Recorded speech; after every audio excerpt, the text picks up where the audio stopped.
Hello friends, Bollywood मसाला में आप सबका स्वागत है। तो आज हम आपके लिए फिल्मी जगत से जुड़ा हुआ एक और मशहूर किस्सा लेकर आए हैं। तो आइए जानते हैं उसके बारे में। आखिर क्यों हेमा मालिनी इतना घबरा गई थी, जिसके बाद खुद देवानंद ने हेमा मालिनी को बचाया। हेमा मालिनी और देवानंद को लेकर एक फिल्म बनाई गई थी, जॉनी मेरा नाम। बॉलीवुड में हेमा मालिनी जब नई नई थी, उनका एक सपना था कि वो भी देवानंद के साथ काम करे। 70 के दशक में देवानंद का क्रेज़ ऐसा था कि हर एक अभिनेत्री उनके साथ काम करना चाहती थी। 70 के दशक में देवानंद एक ऐसे स्टार थे जिनके काले कोट पहनने पर बैन लगा दिया गया था। ये रोमांस के बादशाह थे। साथ ही लड़कियां इनके लिए इस कदर दीवानी थी कि छत से भी कूद जाया करती थी। ऐसा ही एक सपना था ड्रीम गर्ल हेमा मालिनी का। हेमा मालिनी का भी सपना था कि वो एक बार अपने लाइफ में देवानंद के साथ काम करे। हेमा मालिनी उस समय देवानंद और राजेश खन्ना की बहुत बड़ी फैन थी। खुद राजेश खन्ना भी देवानंद के इतने बड़े फैंस थे कि उन्होंने भी देवानंद का स्टाइल अपनाया। उन्होंने भी अपनी फिल्म में पूरा रोमांस दिखाया हर एक अभिनेत्री के साथ।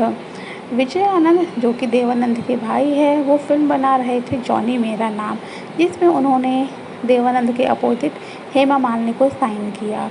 हेमा मालिनी ने एक इंटरव्यू में इसका खुलासा किया। उन्होंने बताया कि जब मैं इंडस्ट्री में नई नई थी, देव साहब पहले से ही बॉलीवुड के बड़े स्टार थे और हर एक अभिनेत्री उनके साथ काम करना चाहती थी। मुझे जब ये मौका मिला तो मुझे लगा कि मेरा सपना सच हो रहा है। उनका कहना था, जब मैं सेट पर आई तब मैं काफ़ी ज़्यादा डरी हुई थी और सहमी हुई थी। लेकिन देव साहब ऐसे एक्टर थे जिन्होंने मुझे कभी भी नया फ़ील नहीं करवाया कि मैं नई नई एक्ट्रेस हूँ या फिर मैं बिल्कुल भी इस सीन के लिए कंफर्टेबल नहीं हूँ। देवानंद साहब ने मुझे हमेशा कंफर्टेबल फ़ील करवाया और वो इतने प्रोटेक्टिव थे कि हमेशा मेरा ध्यान रखते थे। वो देखते थे कि मुझे कहीं भी अनकंफर्टेबल फ़ील ना हो। लेकिन फ़िल्म के दौरान एक ऐसा हादसा हुआ जिसे मैं आज तक नहीं भुला पाई, जिसका खुलासा खुद मैंने अपनी किताब बियॉन्ड द ड्रीम गर्ल में किया है। हेमा मालिनी ने कहा कि हमारे एक गाने की शूटिंग बिहार के राजगीर में होनी थी, जहाँ पे हमें केबल कार के ऊपर जाना था।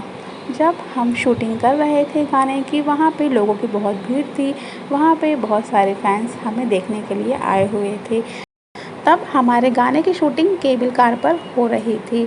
अचानक से हमारी गाड़ी बीच में अटक जाती है और मैं देखती हूँ कि नीचे खाई है, जिसके बाद मैं बहुत ज़्यादा घबरा गई थी। लेकिन देवानंद साहब जैसे स्टार, जिन्होंने मुझे बिल्कुल भी डर महसूस नहीं होने दिया, उन्होंने मुझे कहा कि तुम चिंता मत करो, मैं तुम्हें कुछ नहीं होने दूँगा। बाद में बाकी के क्रू मेंबर ने मिल के हेमा मालिनी और देव साहब को वहाँ से निकाला। बाद में ये बात पता चली कि ये किसी फैंस की शरारत थी जिन्होंने ऐसी हरकत की थी। हेमा मालिनी ने कहा कि इस हादसे को मैं आज तक नहीं भुला पाई हूँ, जहाँ मैं खाई के बीचों बीच अटक गई थी। लेकिन इस फिल्म ने उस साल सबसे ज़्यादा कमाई की थी। 70 के दशक में बनी फिल्म जॉनी मेरा नाम, जिसने 50 लाख की कमाई की। उस समय 1 लाख के अमाउंट को बहुत बड़ा अमाउंट समझा जाता था, लेकिन जॉनी मेरा नाम ने उस साल 50 लाख की कमाई की, जिसमें देवानंद साहब और हेमा मालिनी के जोड़े को काफ़ी ज़्यादा पसंद किया गया और पूरे बॉलीवुड में इनके चर्चे होने लगे थे। दोस्तों, ये थी हमारी आज की कहानी। मिलते हैं आपसे नेक्स्ट वीडियो में कुछ नई कहानी के साथ। तब तक के लिए थैंक यू, बाय बाय।